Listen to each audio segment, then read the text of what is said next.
आज के इस वीडियो में हम लोग प्रपोर्शन के बारे में जानकारी प्राप्त करेंगे और प्रपोर्शन जो होते हैं इनके प्रकार के बारे में जानेंगे। तो चलिए वीडियो को स्टार्ट करते हैं। तो सबसे पहले आप दिख रहा होगा, आपको लिखा हुआ है क्या, प्रपोर्शन यानी समानुपात। ठीक है, रेशियो का एक पार्ट होता है जिसके आधार पर प्रपोर्शन यहाँ पर लिखा है। उसके बाद इसके अंतर्गत हम इन तीनों के बारे में आगे जानने का प्रयास करेंगे, जैसे चतुर्थ समानुपात यानी फोर्थ प्रपोर्शन क्या होता है, मध्य समानुपात मीन प्रपोर्शन क्या होता है, तृतीय समानुपात थर्ड प्रपोर्शन क्या होता है। और इतना जानने के साथ साथ हम लोग इन पर जो प्रश्न जो है कॉम्पिटिटिव एग्जामिनेशंस में किस लेवल पर पूछे जाते हैं इसकी भी चर्चा हम आज के इस वीडियो में करने वाले हैं। तो वीडियो को लेफ्ट मत कीजिएगा और अंत तक वीडियो को जरूर देखिएगा, तभी आपको सारी चीजें जो है वो बिल्कुल क्लियर नजर आएंगी। तो चलिए शुरुआत करते हैं आज के वीडियो की। तो सबसे पहले हम लोग जानते हैं कि प्रपोर्शन यानी समानुपात क्या होता है।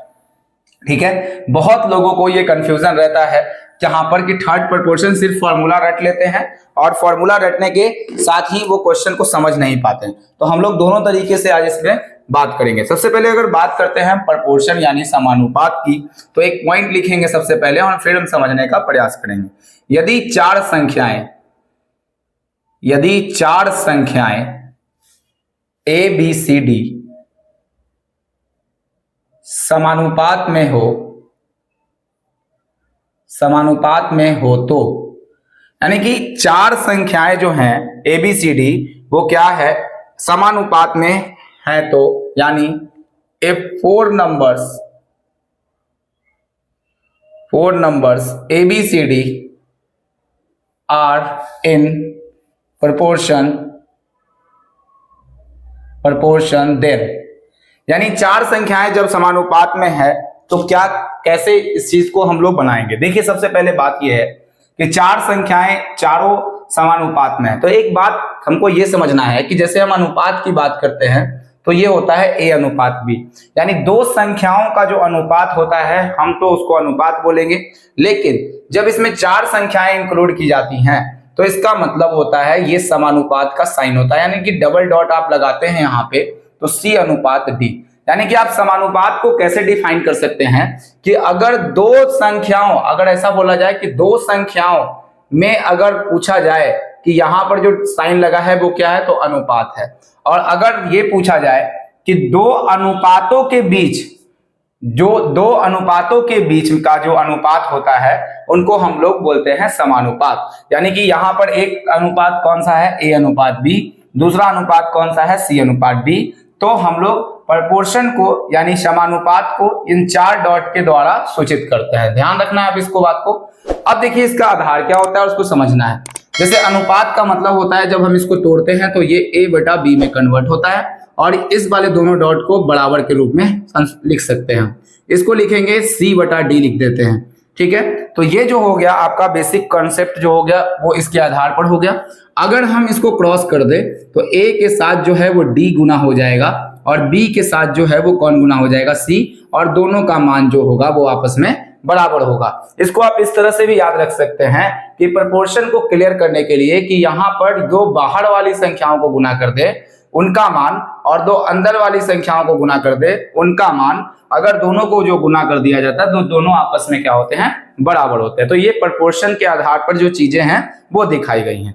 चलिए अब एक क्वेश्चन हम लोग इस प्रकार करते हैं कि अगर प्रपोर्शन में यहाँ पर कोई चीज पूछ दिया जाए, जैसे मान लेते हैं कि यहाँ पर लिखा हुआ है कि ए अनुपात, जैसे अगर हम कोई एक क्वेश्चन उठा ले, 12 अनुपात लिखा हुआ है 8 और समानुपात लिखा हुआ है 6 अनुपात x लिखा हुआ है, यानी कि हमको इस वाले अनुपात का मान निकालना है। तो आप क्या जानेंगे, जैसे ही समानुपात की बात की जाएगी तो आप दोनों बाहर वाली संख्या को गुना करेंगे, यानी 12 इंटू एक्स कर देंगे, और दोनों जो है अंदर वाली संख्या को गुना करेंगे 8 गुना 6 कर देंगे। जब आप काटे 6 दूना 12, 2 चौके 8, तो जो x का वैल्यू आएगा वो कितना फाइंड करके लाएंगे आप, 4 लाएंगे। ठीक है, और धीरे धीरे हम लोग तृतीय समानुपात की ओर भी बढ़ेंगे। तो चलिए अब शुरुआत करते हैं चतुर्थ समानुपात की। आपने समानुपात को तो आराम से समझ लिया होगा, अब हम लोग चतुर्थ समानुपात निकालना शुरू करते हैं, फिर मध्य समानुपात और फिर तृतीय समानुपात की बारी आएगी। तो थोड़ा सा पेशेंस रख के आप सभी को अगर सीख लेते हैं तो इससे जो है संबंधित प्रश्न आपको एग्जामिनेशन में बिल्कुल नहीं छूटेंगे। चलिए अब एक कार्य करते हैं हम लोग, चतुर्थ समानुपात लिखते हैं।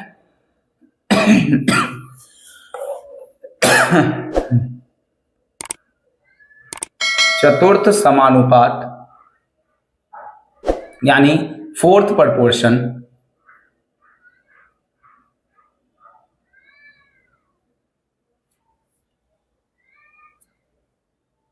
फोर्थ प्रपोर्शन, ठीक है। चतुर्थ समानुपात यानी फोर्थ प्रपोर्शन क्या होता है, अब इसको जानने के लिए हम लोग यहां पर एक सबसे पहले क्लियर करते हैं। यदि संख्याएं ए बी सी का चतुर्थ समानुपात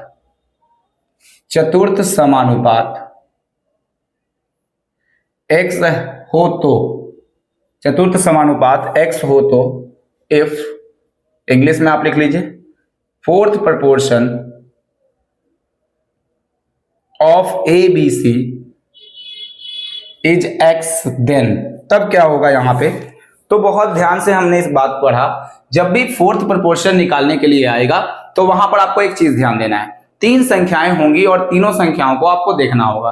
फोर्थ प्रपोर्शन निकालने के लिए तीन संख्याएं दी गई होंगी और चौथी संख्याएं जो होगी वो आपको हटा दी जाएंगी।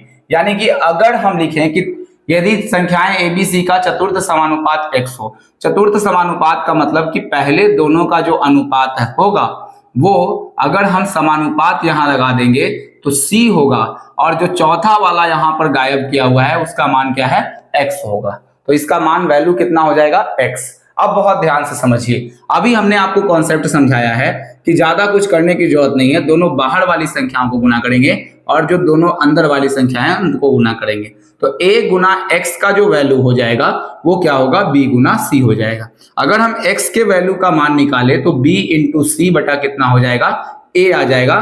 तो यही चतुर्थ समानुपात निकालने का जो होता है वो डायरेक्ट फॉर्मूला आपके सामने आता है कि x बराबर b गुना c बटा a निकाल सकते हैं और बहुत आराम से आप क्लियर कर सकते हैं। जैसे अगर एग्जाम्पल के थ्रू अगर हम इस बात को समझें तो एक आध एग्जाम्पल उठा के हम लोग देखते हैं कि जैसे लिखा हुआ है 2:3, अनुपात यहां से लिख दिया गया 4, समानुपात यहां पर है और इसका मान x निकालना है। जब x आपको फाइंड आउट करना है तो आप क्या कर सकते हैं, एग्जामिनेशन में तो सिर्फ आपको तीन ही संख्याएं दी गई होंगी, तो आपको बहुत ध्यान से देखना है कि लास्ट के दो संख्या का गुणनफल जो है, यानी लास्ट के दो संख्या के गुणनफल के हम अगर पहली संख्या से भाग दे देते हैं तो चतुर्थ समानुपात जो होता है वो निकल जाता है। आप इसको रटने का भी सीधा सीधा प्रयास कर लेंगे। चलिए इस पर कुछ क्वेश्चन करते हैं, आप इसको पहले लिख लेंगे और हम लोग अब इस पर क्वेश्चन करना शुरू करते हैं। क्वेश्चन से होंगे जो आपके सारे डाउट जो होंगे वो क्लियर होते हुए चले जाएंगे। मैं बहुत आराम से आपको समझाने की कोशिश कर रहा हूं, शायद ये बात आपको समझ में आ जाए। चलिए तो क्वेश्चन नंबर 1 है कि 9, 12 है और 15, ठीक है, 15 का चतुर्थ समानुपात ज्ञात करें।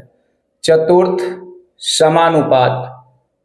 समानुपात फोर्थ प्रपोर्शन ज्ञात करें। अब देखिए क्वेश्चन का यहां पर ऑप्शन भी दे रखा है कि 10, बी में आएगा 20, सी में आपका आ जाएगा 30 और डी में आ जाएगा आपका 40। अब चतुर्थ समानुपात निकाले कैसे, बहुत ध्यान से देखने की बात है। तो अगर तरीके से निकालना है तो 9:12 और चतुर्थ अनुपात में चौथी संख्या को आप क्या मान लेते हैं, तो गायब होती है तो उसको x मान लेते हैं। अब इन दोनों बाहर वाली संख्या का गुणनफल यानी 9 इंटू x बराबर कितना होगा, तो 12 इंटू 15 हो जाएगा। 3 तिया 9 और 3 चौके 12 हो जाएगा, 3 पचे होगा 15, तो x का जो मान होगा 4 पचे कितना निकल जाएगा, 20। तो सही आंसर है। लेकिन कॉम्पिटिटिव एग्जाम्स में करना है तो बहुत फास्ट करेंगे आप, यानी जैसे ही चतुर्थ समानुपात निकालने की बात की गई यानी तीन संख्याएं दी गई होंगी। चतुर्थ समानुपात में कितनी संख्याएं दी जाती हैं, 3। अब तीन संख्याएं जब दी गई होंगी तो लास्ट के दो संख्या को गुना कीजिए, 12 गुना कितना होगा, 15, और पहली वाली संख्या से भाग कर दीजिए। डायरेक्ट निकाल सकते हैं आप, 3 तिया 9, 3 चौके 12, 3 पचे 15, तो 4 पचे कितना हो जाएगा, 20। तो प्रश्न जो होता है इतना लिखने का समय नहीं होता है हमारे पास, डायरेक्ट ये चीज लिखेंगे और यहां से ये आंसर निकाल देंगे। बात समझ में आ गया होगा आपको, चतुर्थ समानुपात जो है वो बहुत अच्छे तरीके से समझ में आ गया होगा। चलिए एक आध और प्रश्न करते हैं और फिर हम लोग मध्य समानुपात की तरफ बढ़ते हैं, ठीक है।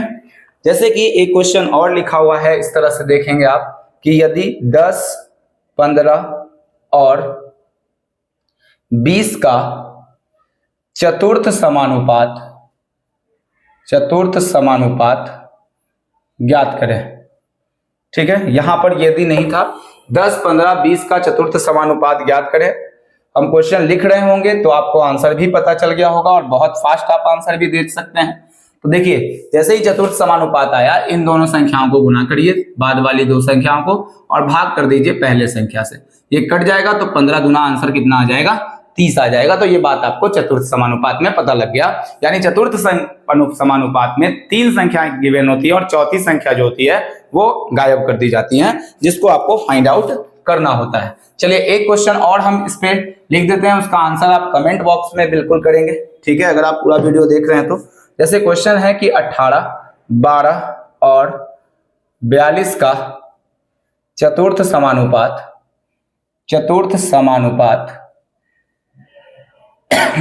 ज्ञात करें। हमने एग्जांपल्स ज्यादा करवाए हैं आपके लिए, ताकि आप बहुत आराम से चीजों को समझ भी पाए, क्योंकि आपके पास ऑनलाइन में बहुत सारा समय रहता है कि आप एक एक चीज को बहुत बारीकी से देखकर समझे। तो ये रहा हमारा चतुर्थ समानुपात। इसका आंसर आप कमेंट बॉक्स में करेंगे। और अब हम चलते हैं अगले टॉपिक की ओर, तो मध्य समानुपात की तरफ हम लोग मूव करते हैं। चलिए तो हेडिंग दीजिएगा मध्य समानुपात।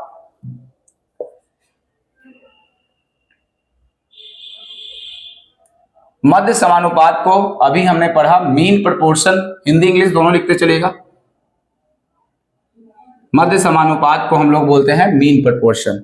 अब देखिए, मीन प्रोपोर्शन बेसिक बातें तो ये हैं कि फोर्थ प्रोपोर्शन में 3 संख्याओं का इंक्लूजन होता है और 3 संख्याएं जो होती है वो आपके एग्जामिनेशन में दी जाती हैं। लेकिन अगर हम मध्य समानुपाती की बात करें तो सिर्फ और सिर्फ 2 संख्याएं दी जाती हैं और दोनों अंत वाली संख्याएं दी जाती हैं। बीच की दोनों संख्याओं को हम x मान लेते हैं। जैसे अगर हम ऐसा बात बोले, बहुत ध्यान से आप समझिएगा कि यदि दो संख्याएं a और b का मध्य अनुपात x है तो सबसे पहले आप तरीका सीखेंगे कि जो एक फॉर्मूला रटवा दिया जाता है कि रूट अंडर ए बी कहां से आया है, इसी बात को हम प्रूफ कर रहे हैं। चलिए देखिए ध्यान से, यदि 2 संख्याएं a और b मध्य समानुपात में है, तो जब भी मध्य समानुपात की बात की जाएगी तो आपको 2 ही संख्या दी जाएगी और दोनों को रूट में गुना कर देना है, वही आंसर आपका हो जाएगा। जैसे 9 और 16 का पूछा जाएगा तो 3 और 4 12 आ जाएगा आंसर, ऐसे ही बता सकते हैं आप। ठीक है, तो ये आया कहां से, कैसे इसको हम बना सकते हैं और लिखने का तरीका क्या रहेगा। तो सबसे पहले हम लिखेंगे यहाँ पर a के बाद अनुपात लगाएंगे। अब ध्यान से देखना है कि हमको मध्य अनुपात निकालना है, तो दोनों मध्य की जो संख्याएं हैं वो दोनों की दोनों आपको x मानना पड़ेगा। ठीक है, तो a अनुपात कितना हो जाएगा x। अब यहां समानुपात लगा लेते हैं हम अच्छा सा, उसके बाद हम फिर से लिख देते हैं x, यानी दोनों मध्य वाली संख्या जो है वो गायब है। अच्छा, तृतीय समानुपात के केस में भी थोड़ा सा ऑड होता है, उसको भी आपको बहुत ध्यान से समझना है। तो यहां समानुपात हम क्या लगा देंगे, b लगा देंगे। अब बहुत बिल्कुल बारीकी से क्लियर है। अब देख लीजिए मध्य समानुपात लिखने का तरीका। मध्य समानुपात जब भी बोला जाएगा तो बीच की दोनों संख्याओं को गायब कर दिया जाएगा और दोनों को x माना जाएगा। तो यहां पर हमने मध्य समानुपात x है, तो a और b को लास्ट में लिख लिया और इन दोनों को स्क्वायर कर दिया है।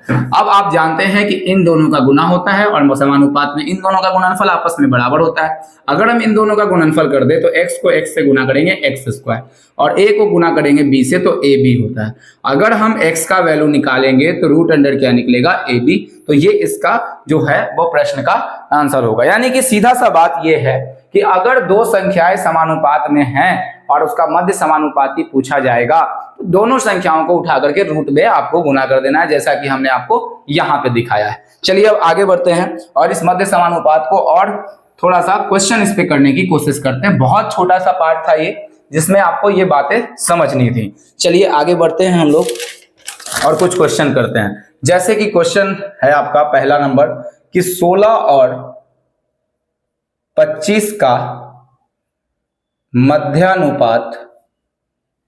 मध्यानुपात ज्ञात करें। ठीक है, अब इसका आंसर करना है आप लोग को। आंसर आ भी गया होगा बहुत लोगों का और बहुत आसानी से आप सीख भी सकते हैं, कोई बड़ा इशू इसमें है भी नहीं। ठीक है, बहुत जो भी नहीं भी जानते होंगे, कभी मैथ्स नहीं भी पढ़े होंगे, तो वो इस बात को समझ सकते हैं। हमने इतनी आसान भाषा में आपको समझाने की कोशिश की है। मध्य समानुपात का मतलब होता है, जैसे ही मध्य समानुपात आएगा तो आपको दो ही संख्याएं गिवन होंगी और दोनों संख्याओं को रूट में रख देना है 16 गुना 25। कॉम्पिटेटिव एग्जाम्स में बस इतना ही करना है, इसका वैल्यू 4 और इसका स्क्वायर रूट आएगा 5 और 5 चौके आंसर कितना हो जाएगा 20 और अब 20 लगाकर आंसर चले आएंगे। बस इतने आसान प्रश्न भी जो है वो एग्जामिनेशन में पूछे जाते हैं। चलिए अब आगे बढ़ते हैं, कुछ और क्वेश्चन की अगर हम बात कर लेते हैं इसमें, अगर हम लोग और भी क्वेश्चन की बात करें तो देखिए दूसरा क्वेश्चन कैसे बना सकते हैं। इसमें हम जैसे पूछा गया कि 16 और 4 का मध्य अनुपात ज्ञात करें।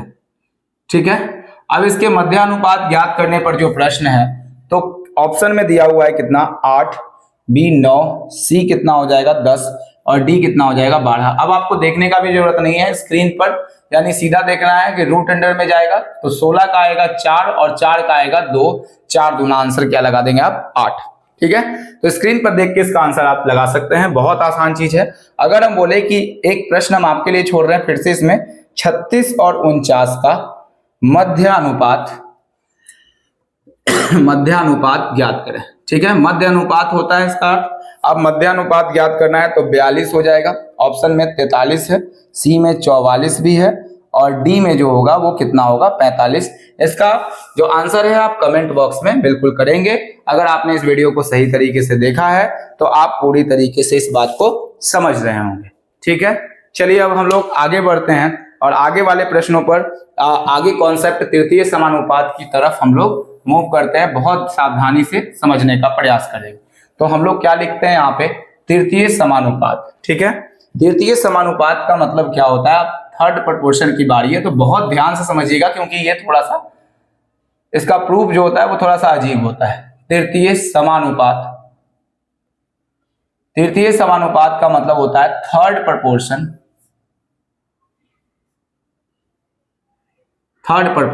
और थर्ड प्रोपोर्शन को हम कैसे निकालते हैं तो देखिए हम लोग शुरुआत करते हैं। जैसे लिखा हुआ है क्या रहेगा कि यदि दो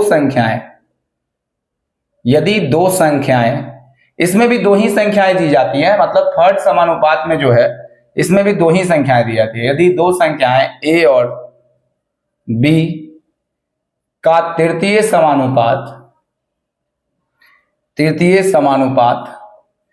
x है तो देखिए अब ध्यान से समझना है इस बात को। अगर दो संख्या, यानी कि कैसे बात हम लोग किए थे, चतुर्थ समानुपात में 3 संख्याएं गिवन होगी, लास्ट के 2 संख्या को पहली संख्या से भाग दे देंगे, चतुर्थ समानुपात निकल जाता है। तो चतुर्थ समानुपात में 2 संख्याएं गिवन, 3 संख्याएं, मध्य समानुपात में 2 संख्याएं गिवन और तृतीय समानुपात में भी याद रखना है तो तृतीय समानुपात में भी 2 संख्याएं गिवन होंगी। तो अंतर क्या है दोनों में, इस बात को हम लोग समझने का प्रयास करते हैं। जैसे अगर a और b का मध्य समानुपात आपको निकालना होता था तो आप क्या करते थे, बीच की दोनों संख्याओं को गायब करना था और दोनों को क्या मानते थे, x मान लेते थे। इस बार तृतीय समानुपात के केस में ऐसा नहीं होगा और इसमें कुछ बदलाव के साथ आएगा। तो जैसे हम लोग लिखते हैं, कंपेयर करना है आपको, इसमें जब हम लिखते हैं तो a लिखते हैं सबसे पहले और इसके बाद जो होता है तृतीय समानुपात लिखना होता है, यानी कि 3 नंबर की संख्या यानी कि दूसरी संख्या को भी हम b लिखते हैं और यहाँ के बाद तीसरी संख्या को भी हम लिखते हैं b। ठीक है, यानी पहला मध्य समानुपात में दोनों x, लास्ट वाला b, इसमें a b और b डायरेक्ट लिख देते हैं और यहाँ पर लिख देते हैं चौथी संख्या को मान लेते हैं कितना, तो x मान लेते हैं। तो ये तृतीय समानुपात आपका निकल के आ जाएगा। तृतीय समानुपात का मतलब कि जो संख्याएं हैं a लिख लीजिए, b और b लिख लीजिए। अब इसको बाद आपका काम बहुत आसान हो गया कि a इंटू x लिखेंगे, 1-2 बार इस प्रूफ को देखेंगे आपको सारा बात समझ में आ जाएगा। तो ये b गुना b होगा, दोनों मध्य वाली संख्याओं को गुना कर देंगे। अब आपको ये फॉर्मूला कॉम्पिटिटिव एग्जाम्स के पॉइंट ऑफ व्यू से यही फॉर्मूला याद रखना है कि b का गुना करेंगे b से तो b स्क्वायर और बटा में कितना आएगा a, यानी कि ये फॉर्मूला आपको रटाया जाता होगा कि कहां से आया वो आप देख लीजिए। तो तृतीय समानुपात जो होता है, दो संख्या दूसरी संख्या जो दी गई होती है उसको बीच में रखते हैं और फाइनल को x रखते हैं और फाइनल मान हम b स्क्वायर बटा क्या निकाल लेते हैं, a निकाल लेते हैं। तो अब से अगर आपको बोला जाए कि मध्य समानुपात क्या होता है तो रूट अंडर ab और तृतीय समानुपात होता है क्या, b स्क्वायर बटा a। अगर आपसे एक क्वेश्चन पूछा जाए कि 4 और 8 का जो होगा, बताइए मध्य समानुपात क्या होगा, तो आप बताइएगा √4 गुना 8। लेकिन अगर तृतीय समानुपात पूछा जाएगा तो क्या करिएगा, 8 का यानी कि 8 का स्क्वायर यानी दूसरी वाली संख्या का स्क्वायर कर देंगे और पहली वाली संख्या से भाग कर देंगे, तो 8 गुना कितना दिखा जाएगा, 16। बात समझ में आ गया होगा।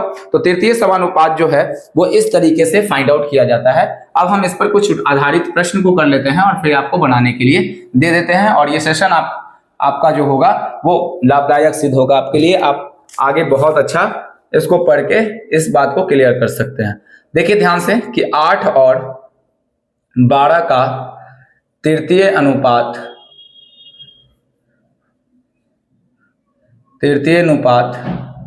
क्या होगा। 8 और 12 का जो तृतीय अनुपात पूछा गया है वो क्या होगा, तो ऑप्शन है 18, बी ऑप्शन है 12, सी ऑप्शन है 15 और डी ऑप्शन है 9। तो तृतीय अनुपात पूछा गया है, बहुत ही आसान क्वेश्चन, यानी कि इस संख्या को हम ए मानते हैं और इस संख्या को बी मान लेते हैं, और तृतीय अनुपात जो होता है दूसरी वाली संख्या का यानी 12 बी स्क्वायर बटा ए, यानी कि दूसरी वाली संख्या का स्क्वायर करते हैं और पहली वाली संख्या से भाग करते हैं। तो 4 दूना 8, 4 तिया 12, 2 छके 12, 6 तिया कितना आ जाएगा, 18। इस प्रश्न का जो होगा वो आंसर आपका आ जाएगा। तो ये तृतीय समानुपात से रिलेटेड क्वेश्चन है हमारा, और हम इस तरह से इसको सॉल्व कर सकते हैं। एक क्वेश्चन और हम लोग इस पे कर ही लेते हैं ताकि आपको बहुत कॉन्सेप्ट जो है वो बिल्कुल क्लियर रहे। दूसरा क्वेश्चन जो है 9 और 15 का तृतीय समानुपात क्या होगा। 9 और 12 का तृतीय समानुपात क्या होगा, यानी कि दूसरी वाली संख्या बी स्क्वायर और बटा में क्या करेंगे ए। 3 तिया 9, 3 पचे 15, 3 पचे 15 कटेगा तो यहां से 5 पचे कितना आंसर हो जाएगा, 25 हो जाएगा। बात आप समझ गए होंगे। एक क्वेश्चन और आपके लिए होमवर्क के रूप में मैं छोड़ रहा हूं, 10 और 25 का तृतीय अनुपात ज्ञात करें। ठीक है, तो 10 और 25 का तृतीय अनुपात आप निकालेंगे तो कैसे निकाल पाएंगे आप, इसका आंसर जो है वो कमेंट बॉक्स में आप बिल्कुल लिखिए। ठीक है, और बहुत सावधानी से वीडियो को रोक करके आप बनाना चाहें तो उसका आंसर भी आप सभी का कमेंट बॉक्स में दे सकते हैं। इस पर आधारित और भी जो प्रश्न हैं, ये तो मैंने बेसिक पढ़ाया है और बेसिक आपको पता होना ही चाहिए, क्योंकि अगर किसी भी कॉम्पिटिटिव एग्जाम्स की आप तैयारी करते हैं तो आप स्क्रीनशॉट लेना हो तो ले सकते हैं जो होमवर्क है उसका। और उसके बाद क्या करना है कि सीधा सा बात यह है कि आपको बेसिक पता होना ही चाहिए, और बेसिक्स के लिए आप हमारे चैनल पर बने रह सकते हैं। हम हर वो टॉपिक का जो बेसिक अलग अलग से आते हैं जिसमें आपको परेशानी है उसको हम लोग बाय प्रूफ और शॉर्ट मेथड से दोनों के द्वारा आपको समझाने का प्रयास करेंगे। अगर आप हमारे वीडियो को देखेंगे तो आपको बहुत ही कॉम्पिटिटिव एग्जामिनेशंस में फायदा पहुंचेगा। ठीक है, तो ऐसे ही वीडियो देखने के लिए आप हमारे चैनल को लाइक, सब्सक्राइब और शेयर जरूर करिए। मिलते हैं अगले वीडियो में, तब तक के लिए बाय।